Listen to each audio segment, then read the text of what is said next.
Hello दोस्तों, स्वागत है आपका।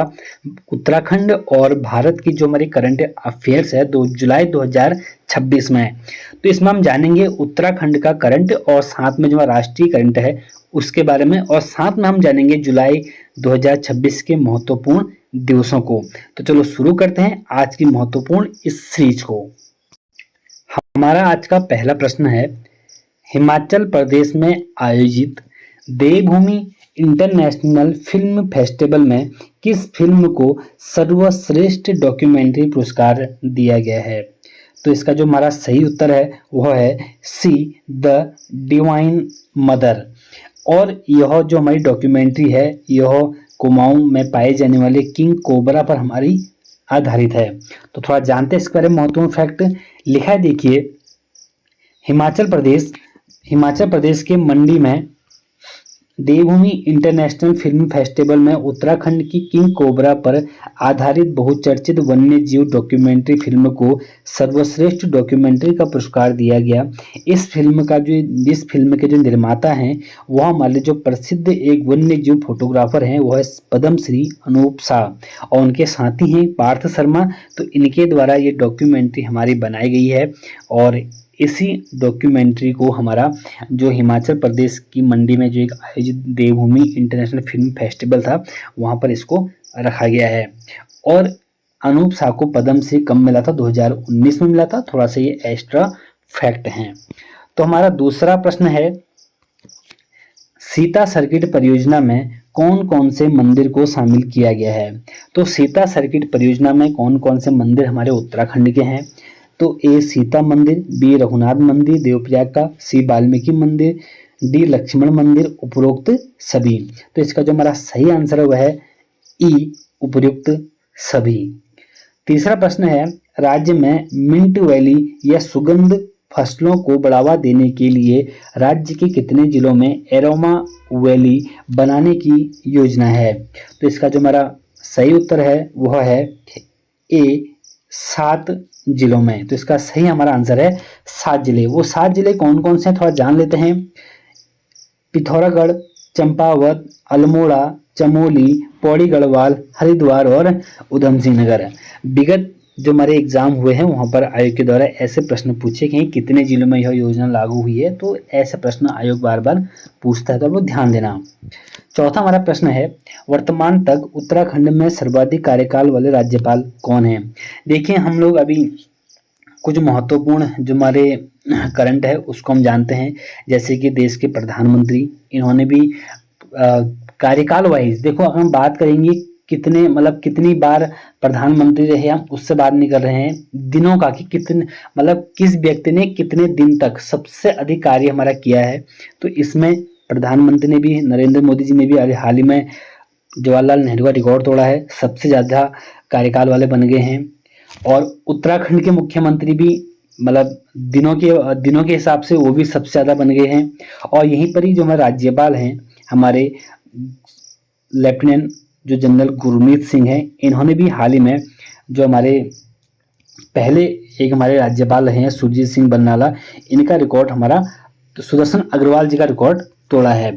तो कुल मिला के बात यहाँ पे ये आती है, इसका सही हमारा आंसर है वह है जो हमारे लेफ्टिनेंट जनरल गुरमीत सिंह वर्तमान में राज्यपाल हैं, ये अब तक के सर्वाधिक कार्यकाल वाले राज्यपाल बन गए हैं, वो भी एक समय के अंदर। देखो, प्रधानमंत्री के उसमें, मुख्यमंत्री के उसमें ये चीज़ लागू नहीं है क्योंकि एक कार्यकाल के अंदर ना, लेकिन राज्यपाल एक कार्यकाल के अंदर सबसे अधिक कार्यकाल वाले राज्यपाल बन गए हैं। और हम जानते हैं कि उत्तराखंड में सर्वाधिक कार्यकाल वाले जो राज्यपाल बने लेफ्टिनेंट जनरल गुरमीत सिंह, इन्होंने सुदर्शन अग्रवाल के 1755 दिनों का रिकॉर्ड को तोड़ दिया है। पांचवा हमारा प्रश्न है, उत्तराखंड को कब तक पूर्ण विकसित राज्य बनाने का लक्ष्य रखा गया है? तो इसका जो हमारा सही आंसर है वह है डी, 2035। ये बात चल रही है, अभी हाल ही में मुख्यमंत्री पुष्कर सिंह धामी ने घोषणा की है कि उत्तराखंड को एक पूर्ण विकसित राज्य हम बनाएंगे। और कब तक बनाएंगे? तो 2035 तक। छठा हमारा प्रश्न है, बद्रीनाथ केदारनाथ मंदिर समिति का नाम बदलकर क्या होगा? तो बद्रीनाथ केदारनाथ मंदिर समिति जो कि 1939 में हमारी बनी थी, तो इसी मंदिर समिति का नाम भी परिवर्तन करने की बात अभी चल रही है और जिसका नाम अब होगा वह है बद्री केदार प्रबंधन बोर्ड। इसका सही हमारा उत्तर होगा बी। कुछ बातें जान लेते हैं, जैसे कि बद्रीनाथ केदारनाथ मंदिर समिति का गठन कब हुआ था, तो 1939 में हुआ था। और बद्रीनाथ केदारनाथ मंदिर समिति के वर्तमान जो अध्यक्ष हैं वो कौन है, तो हेमंत द्विवेदी हैं। और इसका नया नाम क्या रखा जाएगा, तो बद्री केदार प्रबंधन बोर्ड। सातवां हमारा प्रश्न है, उत्तराखंड देश का कौन सा पूर्ण साक्षर राज्य घोषित हुआ है। तो पूर्ण साक्षर राज्य जो घोषित हुआ है उत्तराखंड, यह देश का हमारा बन गया है छठा राज्य। इसका सी उत्तर हमारा सही है। आठवां प्रश्न हमारा, सुदेशा देवी का संबंध किस क्षेत्र से है। तो जो सुदेशा देवी हैं इनका संबंध किस क्षेत्र से है, तो इसका सही हमारा आंसर है वह है डी, ये एक पर्यावरण कार्यकर्ता हैं।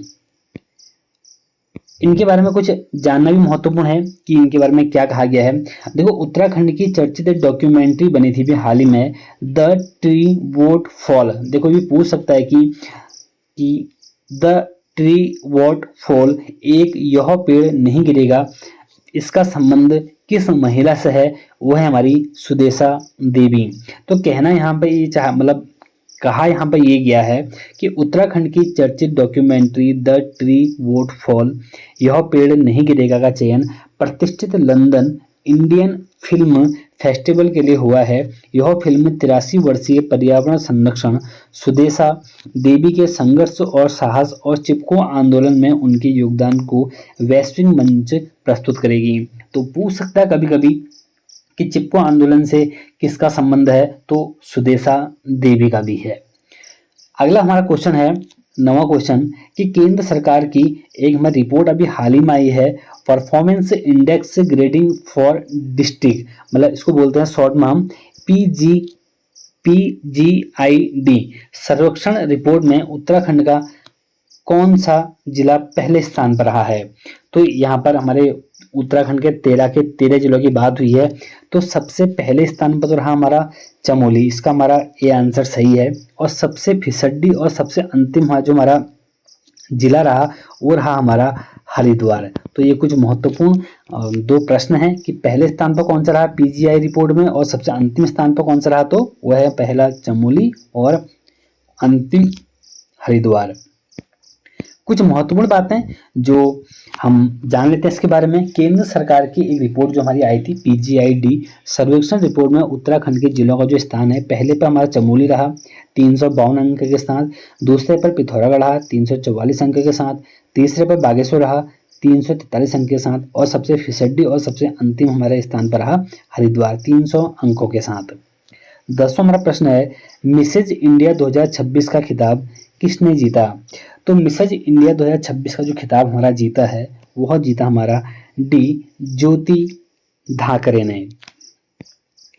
11वां हमारा प्रश्न है, बहुत अच्छा प्रश्न है 11वां भी, कि इंडोनेशिया यात्रा के दौरान भारत के प्रधानमंत्री ने इंडोनेशिया के राष्ट्रपति सुबियांतो, देखो मैंने यहाँ पर बहुत अच्छे से प्रश्न को लिखने का प्रयास किया है कि इंडोनेशिया यात्रा के दौरान भारत के प्रधानमंत्री ने इंडोनेशिया के राष्ट्रपति सुबियांतो, तो यहाँ पर पता चल गया कि इंडोनेशिया के जो राष्ट्रपति हैं वह है सुबियांतो, को उत्तराखंड की कौन सी कला भेंट की है। तो बहुत अच्छा प्रश्न है। देखो, आयोग छांट छांट के प्रश्नों को लेके आता है, तो यहाँ पर इसका सही हमारा आंसर है वह है डी, कुमाऊं की ऐपण कला को।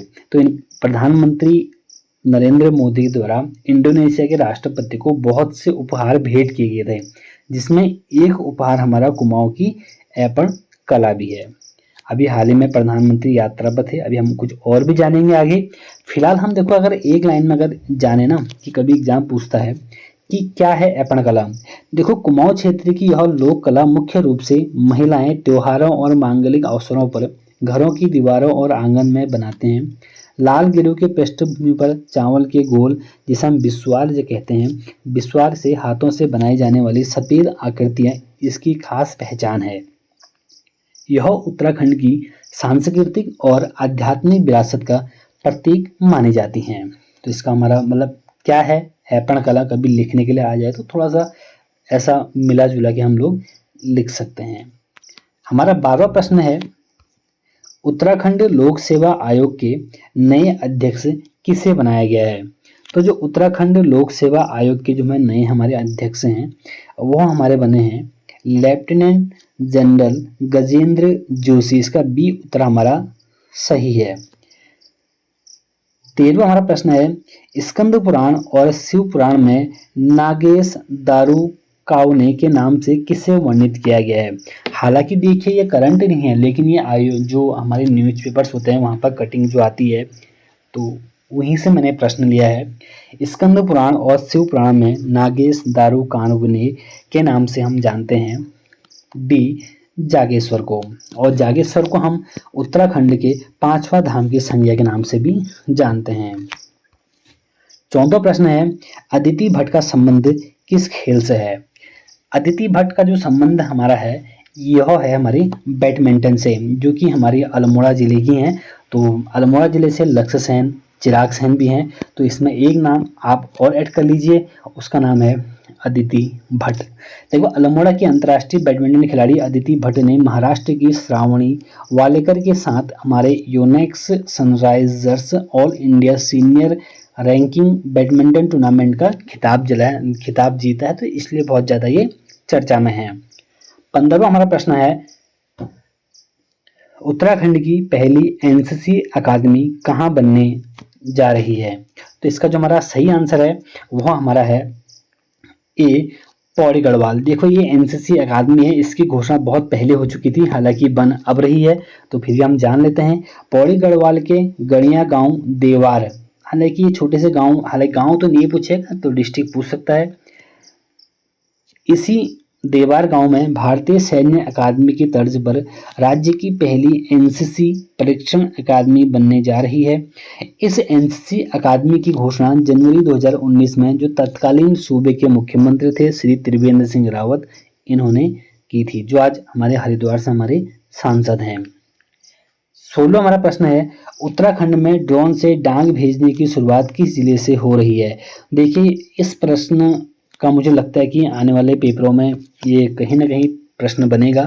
तो उत्तराखंड में ड्रोन से अब डाक भेजने की शुरुआत हो रही है हिमाचल प्रदेश की तर्ज पर, क्योंकि हिमाचल प्रदेश ने यह व्यवस्था अपने वहाँ शुरुआत की है, तो इसीलिए उत्तराखंड गवर्नमेंट चाहती है कि इसको हम अपने उत्तराखंड में भी लागू करें। इसका उत्तर भी हमारा है सी पौड़ी गढ़वाल। पौड़ी गढ़वाल की धुमाकोर तहसील है, तो वहाँ से इसको शुरू करने की एक व्यवस्था की जा रही है। तो उत्तराखंड से पहले पड़ोसी राज्य हिमाचल प्रदेश ने ड्रोन से डांग भेजने की सफल शुरुआत हो चुकी है। इसी की तर्ज पर पौड़ी गढ़वाल के धुमाकोड़ क्षेत्र से ड्रोन से डांग भेजने का प्रयास किया जा रहा है।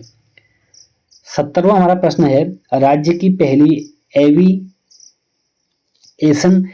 एविनेशन है शायद ये एविनेशन एकेडमी कहाँ बनेगी?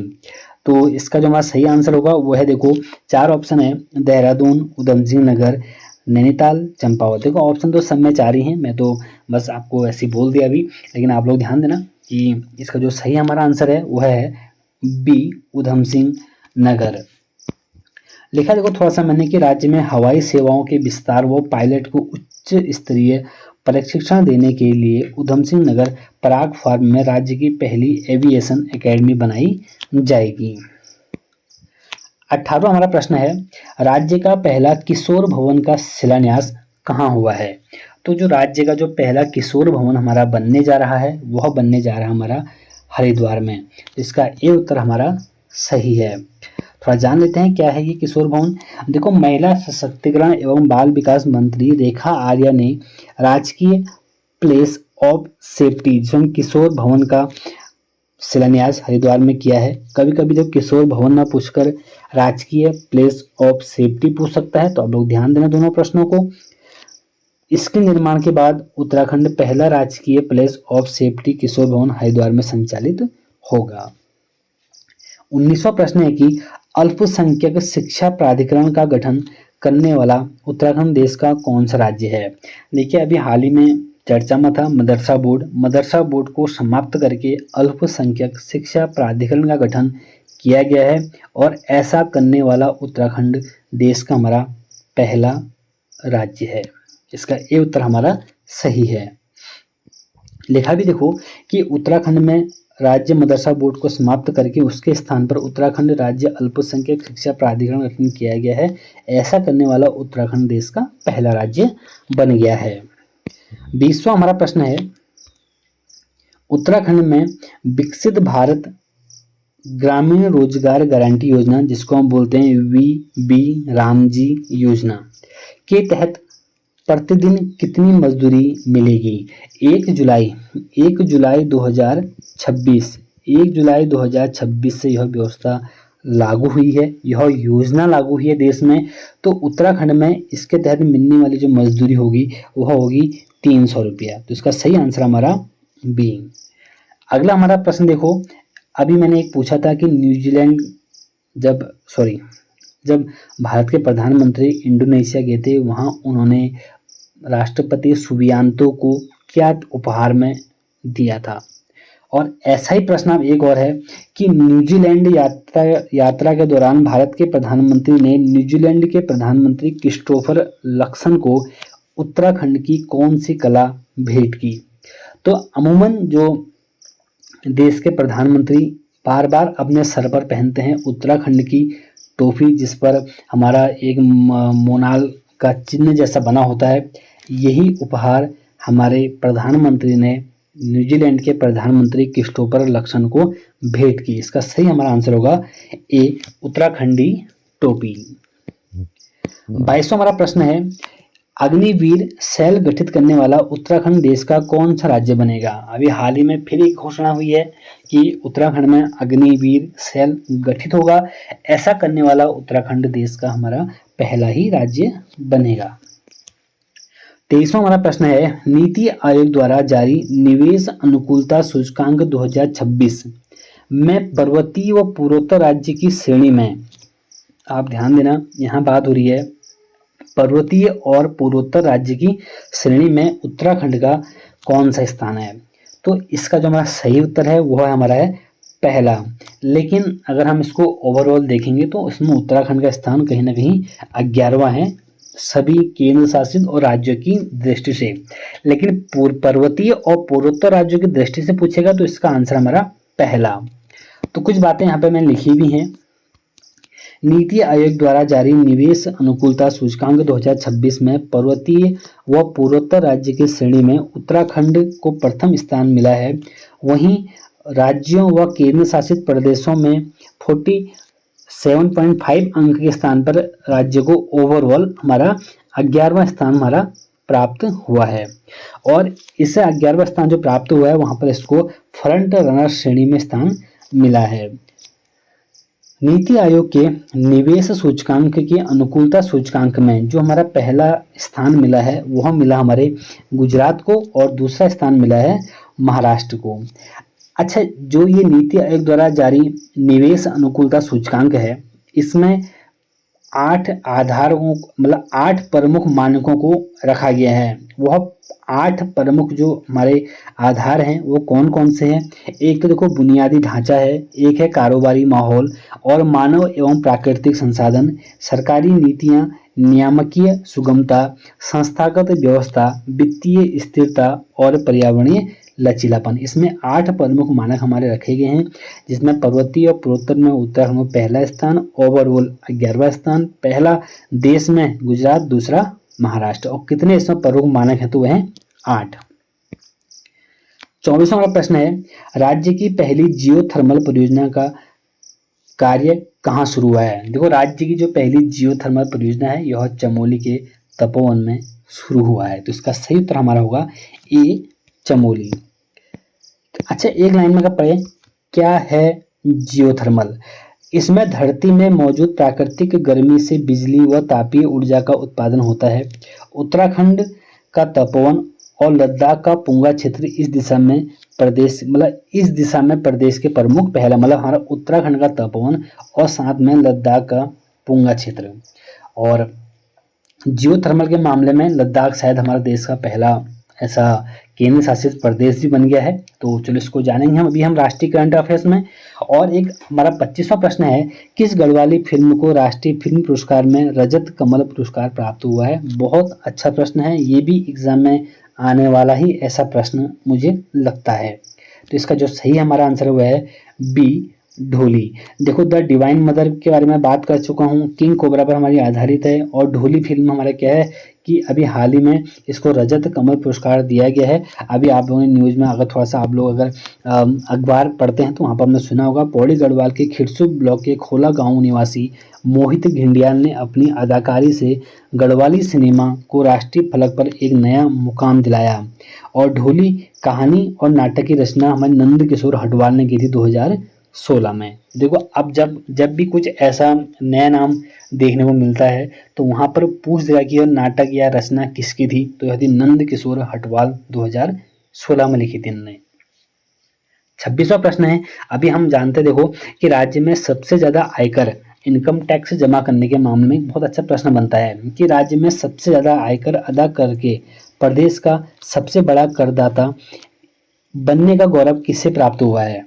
देखिए इसका जो हमारा सही आंसर है वह होगा हमारा ओएनजीसी। तो इसका जो हमारा सही उत्तर है हमारा वह है बी, ओएनजीसी। लेकिन यहाँ पर एक बहुत बड़ा फैक्ट है, अगर किसी, ये तो कंपनी हो गई, किसी व्यक्ति के बारे में हम बात करते हैं तो उसमें पहला स्थान प्राप्त हुआ हमारा ऋषभ पंत का। तो थोड़ा सा हम देखो जान लेते हैं, मैंने लिखा भी यहाँ पर कि राज्य में सबसे ज्यादा आयकर अदा करके प्रदेश का सबसे बड़ा करदाता बनने का जो गौरव प्राप्त है वह ओएनजीसी को, जिन्होंने 13,564 करोड़ कॉरपोरेट श्रेणी में इनने जमा किया है। और नॉन कॉरपोरेट करदाताओं में जो पहला स्थान है वह है ऋषभ पंत का, जिन्होंने 23.84 करोड़ रुपए टैक्स गवर्नमेंट को दिया है। 27वां हमारा प्रश्न है, लक्ष्य राय चंदानी का संबंध किस खेल से है। अभी हाल ही में श्रीलंका के खिलाफ इन्होंने अपना खेल खेला था, यह है हमारा क्रिकेट। तो श्रीलंका के खिलाफ हमारे कुछ अंडर 19 में कुछ कप्तान थे या ऐसी कुछ चर्चा थी इनके बारे में। तो कुल मिला के अगर एक लाइन में पूछे कि लक्ष्य राय चंदानी का संबंध किस खेल से है तो आपका सही उत्तर होगा क्रिकेट। 28वां प्रश्न है, उत्तराखंड सरकार परमवीर चक्र प्राप्तकर्ता को कितने रुपए की धनराशि प्रदान करेगी। तो अभी हाल ही पहले यह धनराशि मात्र 1.5 करोड़ थी और अभी उत्तराखंड गवर्नमेंट ने इसको बढ़ाकर हमारा कर दिया है 2 करोड़। तो इसका सही उत्तर हमारा होगा सी, 2 करोड़। और आज का अंतिम और बहुत ही बेहतरीन प्रश्न जो कि आने वाले एग्जाम में फिर आपको देखने को मिलेगा, उत्तराखंड में दूरस्थ क्षेत्रों में छिपी प्रतिभाओं और नवाचारों की पहचान करने की एक विशेष पहल के तहत हमारे राज्यपाल द्वारा कौन सा ऑपरेशन चलाया गया है। तो इसका जो हमारा सही आंसर होगा वह हमारा है ऑपरेशन साथी। ये भी आने वाला प्रश्न है एग्जाम में कि ऑपरेशन साथी का संबंध किस क्षेत्र से है। तो ध्यान देना, उत्तराखंड में दूरस्थ क्षेत्रों में जो छिपी हमारी प्रतिभाएं हैं या जो भी टैलेंट हमारे पहाड़ों में छुपा है उसको उजागर या उसको सामने लाने के लिए ऑपरेशन साथी। कुछ ऑपरेशन देखो उत्तराखंड गवर्नमेंट के द्वारा लगातार कुछ समय समय पर चलाए जाते हैं, अभी ज़्यादा चर्चा इसके बारे में नहीं करेंगे। जैसे कि पहला है देखो ऑपरेशन पिंक, यह महिलाओं से छेड़छाड़ से संबंधित है।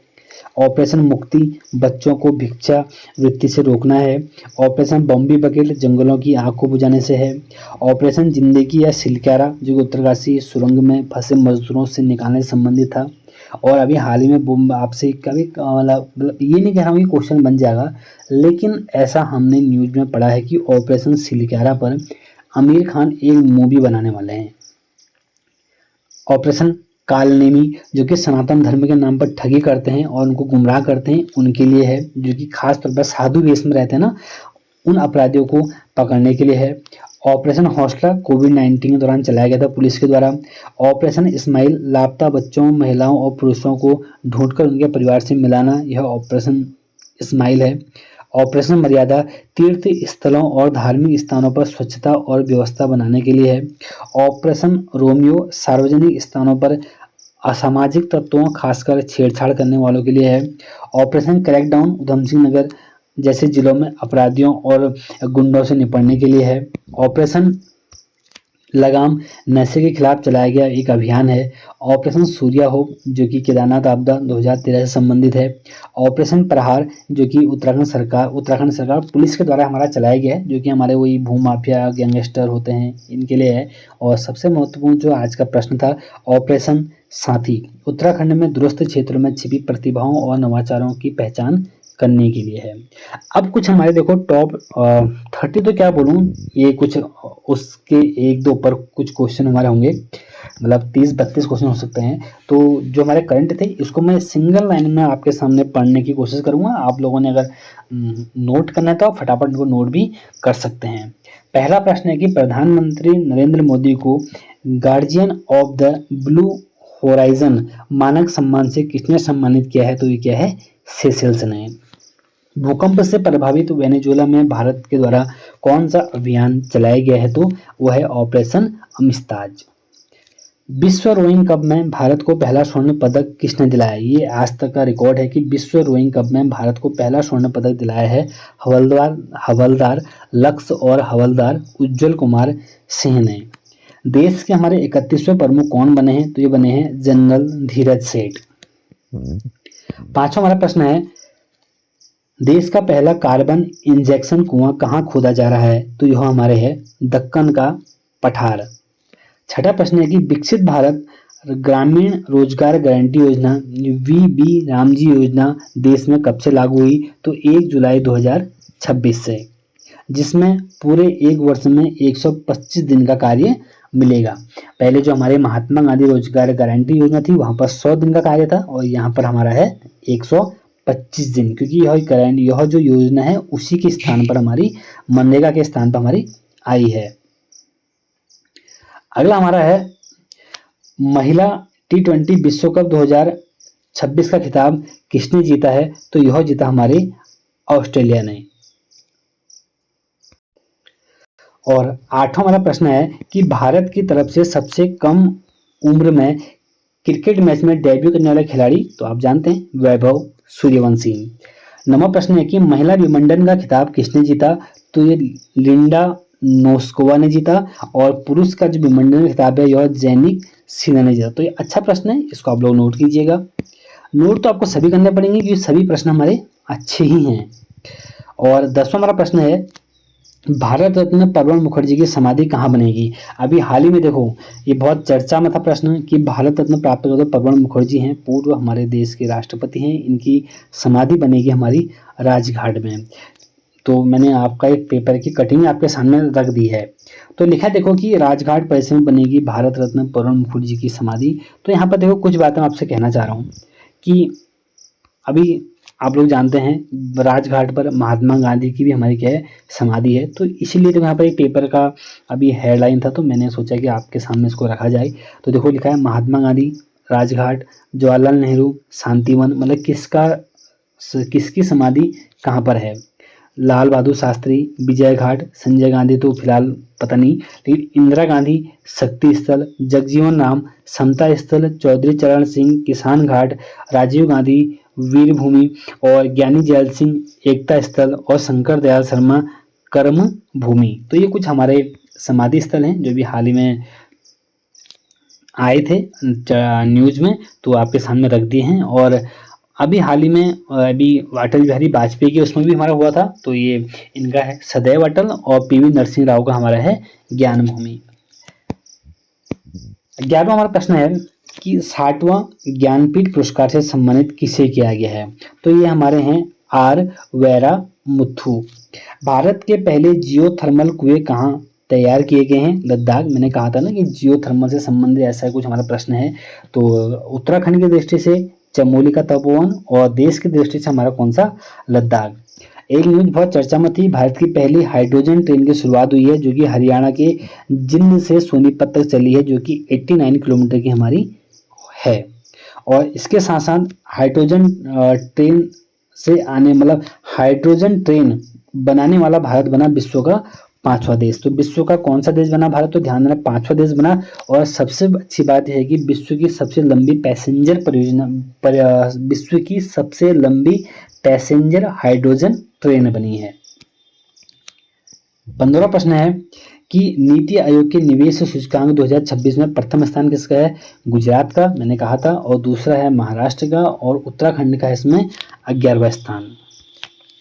बैडमिंटन टूर्नामेंट का खिताब, बैडमिंटन टूर्नामेंट का जापान ओपन खिताब जीतने वाली जो पहली भारतीय खिलाड़ी बनी है वह बनी हमारी पीवी सिंधु। भारत में डेंगू का पहला टीका बनाया है वह है क्यूडेंगा। 101% यह क्वेश्चन बनेगा, 101 क्या 100% प्रश्न बनेगा कि भारत में डेंगू का पहला टीका कौन सा बना है। लोकमान्य तिलक पुरस्कार से किसे सम्मानित किया गया है 2026 में? तो ये हमारे हैं अजीत डोभाल। देश का पहला शब्द संग्रहालय जिसे हम बोलते हैं म्यूजियम ऑफ वर्ड कहाँ बना है? तो यह हमारा यह है कोलकाता में। 20वां हमारा प्रश्न है फीफा वर्ल्ड कप 2026 का खिताब किसने जीता? ये जीता हमारे स्पेन ने। उप विजेता हमारा रहा अर्जेंटीना। तो कुछ बातें यहाँ भी जान लेते, देखो कि फाइनल के खिताब से चुका अर्जेंटीना, कोई बात नहीं, पहले बहुत खिताब जीते हैं इसने। स्पेन बना फुटबॉल का नया बादशाह। तो इसमें कुछ क्वेश्चन जैसे क्या बन सकते हैं, एक तो गोल्डन बूट एम्बाप्पे जो कि हमारे फ्रांस के हैं, ये शायद पिछली बार भी यही थे, पिछली बार जो हमारा टूर्नामेंट हुआ था। और गोल्डन बॉल यह है रोड्री जो कि स्पेन के हैं, और गोल्डन ग्लव यह है सिमोन स्पेन के, और बेस्ट यंग प्लेयर यह है कुबारसी स्पेन, और फेयर प्ले अवार्ड जो कि जीता नीदरलैंड ने। यहाँ पर जो पूछा जा सकता है किसने जीता? स्पेन। कौन हारा? अर्जेंटीना। या हारा क्या? उपविजेता कौन रहा? इसके साथ साथ गोल्डन बूट का क्वेश्चन बहुत बार पूछा गया है, तो इस पर बहुत ध्यान देना, वह है हमारे एम्बाप्पे। 21वां प्रश्न है कि भारत अंतरिक्ष में निजी रॉकेट या उसको बोलते हैं रॉकेट विक्रम 1 भेजने वाला विश्व का कौन सा देश बना? तो ये बना हमारा तीसरा देश। 72वें राष्ट्रीय फिल्म पुरस्कार में बेस्ट फीचर फिल्म कौन सी रही? ये रही आर्टिकल 370। देखिए यहाँ पर जो 72वां राष्ट्रीय फिल्म पुरस्कार है इसकी मैंने लिस्ट आपको सामने रखी है। तो इसमें क्या क्या ध्यान देना, एक तो बेस्ट फीचर फिल्म जो कि आर्टिकल 370 हो गई। बेस्ट एक्टर कार्तिक आर्यन और ममूटी, ये दो चीजें हैं, दो व्यक्ति। और बेस्ट जो हमारी फीमेल जो हमारे एक्टर्स है वह है यामी गौतम जो कि आर्टिकल 370 के लिए हमारी थी। बेस्ट डायरेक्टर तो खैर मैंने बोलूँगी चुनो, ये पूछा जाता है ये, लेकिन कुछ ही बातें पूछी जाती हैं, वो देखना आप लोग। इसमें एक आध कुछ और भी पूछा जा सकता है, तो देखना आप लोग, क्योंकि सामने आपकी ये लिस्ट है, तो आप लोग इसमें देखना। एक तो बेस्ट फीचर फिल्म याद कर लो, और बेस्ट एक्टर और एक्टर्स भी क्या ही कभी एग्जाम में पूछा जाता है, लेकिन फिर भी मोटा मोटा आपको पता होना चाहिए। 23वां प्रश्न है कि 2026 जो राष्ट्रमंडल खेल हमारे चल रहे हैं यह कहाँ पर हो रहे हैं? तो इसका जो आयोजन हमारा हो रहा है वह है ग्लासगो स्कॉटलैंड में। अब इस पर तो बहुत सारा टॉपिक बनेगा, लेकिन फिलहाल हम जानते हैं कि कुछ कुछ बातें। 2026 राष्ट्रमंडल खेलों के लिए भारत के लिए पहला पदक जीता झंडू सिंह जो कि कांस्य पदक इन्होंने जीता है। और इनने किस पर जीता? तो ये हैवी वेट जो पैरा पावर लिफ्टिंग होते हैं इसमें इन्होंने जीता पहला पदक, बहुत इंपॉर्टेंट है। और पहला स्वर्ण पदक मीराबाई चानू जो कि हमारी क्या है वेट लिफ्टिंग है। तो ये दो बातें महत्वपूर्ण है, बाकी तो चलता रहेगा। अभी जो राष्ट्रमंडल खेल फाइनल हो जाएंगे तब एक उस पर वीडियो बनाई जाएगी।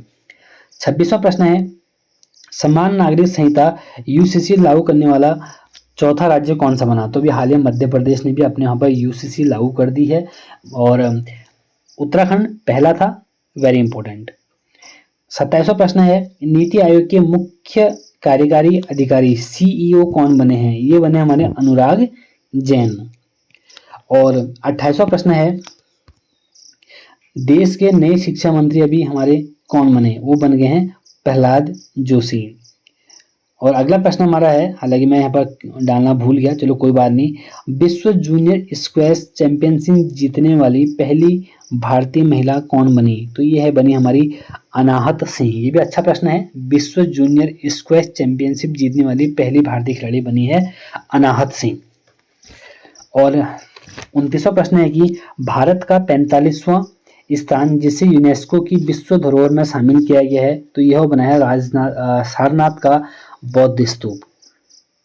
तीसवा हमारा प्रश्न है कि प्रति व्यक्ति आय के आधार पर सबसे समृद्ध राज्य कौन सा बन गया है? तो सबसे ज्यादा प्रति व्यक्ति आय जो हमारी है वर्तमान में ये हमारी है सिक्किम की। गोवा को पीछे छोड़कर सिक्किम ने पहला स्थान प्राप्त किया है। 31वां प्रश्न है कि नाटो शिखर सम्मेलन 2026 का आयोजन कहाँ हुआ? तो यह हुआ अंकारा, तुर्की में। 32वां प्रश्न है कि महिलाओं को कानूनी रूप से किस का, अच्छा थोड़ा सा क्वेश्चन टाइपिंग मिस्टेक है, मैं आपको दोबारा पढ़ रहा हूँ। देखो, महिलाओं को कानूनी रूप से किस नहीं बल्कि यहाँ पर होगा किसान, यहाँ पर है किसान का दर्जा देने के लिए महिला किसान सशक्तिकरण अधिनियम 2026 लागू करके भारत का पहला राज्य बना है हमारा महाराष्ट्र। तो यहाँ पर ध्यान देना, महिलाओं को कानूनी रूप से किसान का दर्जा देने वाला जो पहला हमारा राज्य बना, ये बना है महाराष्ट्र। आपकी जानकारी के लिए मैं एक बात बता दूं कि कृषि को उद्योग का दर्जा देने वाला पहला राज्य भी हमारा महाराष्ट्र था।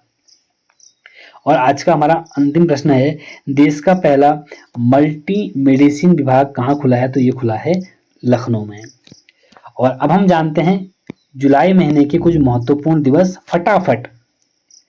1 जुलाई को एक तो राष्ट्रीय चिकित्सक दिवस और चार्टर्ड अकाउंट दिवस और जीएसटी दिवस। 4 जुलाई को हमारी अमेरिकी स्वतंत्रता दिवस। 11 जुलाई को विश्व जनसंख्या दिवस। और अगर आप लोग ईमानदारी से इस वीडियो को देख रहे हैं तो आप लोग कमेंट करना कि इस बार 2026 में विश्व जनसंख्या दिवस की थीम क्या थी। 17 जुलाई को अंतर्राष्ट्रीय न्याय दिवस। 18 जुलाई को नेशनल मंडेला अंतर्राष्ट्रीय दिवस। 20 जुलाई को विश्व शतरंज दिवस। 22 जुलाई को राष्ट्रीय ध्वज अंगीकरण अपनाने वाले दिवस। 24 जुलाई को आयकर दिवस। 26 जुलाई को कारगिल विजय दिवस और 28 जुलाई को विश्व हेपेटाइटिस दिवस और विश्व प्रकृति संरक्षण दिवस और 29 जुलाई को अंतर्राष्ट्रीय बाघ दिवस और 31 जुलाई को हम मनाते हैं मुंशी प्रेमचंद की जयंती और साथ में विश्व रेंजर दिवस। देखिए दोस्तों, ये थे हमारे आज महत्वपूर्ण उत्तराखंड और साथ में राष्ट्रीय करंट अफेयर्स और साथ में हमने जाना कि जुलाई के जो महत्वपूर्ण हमारे दिवस थे। तो कैसी लगी आपको ये वीडियो? आप लोग कमेंट जरूर करें। और अब मेरा आपसे वादा है कि लगातार आपको यहाँ पर कुछ न कुछ या लगातार वीडियो देखने को मिलेगी। और साथ में एक मैं सीरीज शुरू कर रहा हूँ। यह सीरीज मेरी 2 जुलाई से शुरू होगी। वो हमारी सीरीज है जो हमारी भारतीय जो राजनीति है उस टॉपिक से, तो वहीं से मैं शुरू कर रहा हूँ। बाकी आप लोग अगर मेरे साथ लंबे टाइम तक पढ़ना चाहते हैं तो आप लोग इस चैनल को सब्सक्राइब जरूर करें और अपने ज़रूरतमंद साथियों तक यह वीडियो जरूर शेयर करें। तो मिलते हैं एक नेक्स्ट वीडियो में, तब तक के लिए नमस्कार।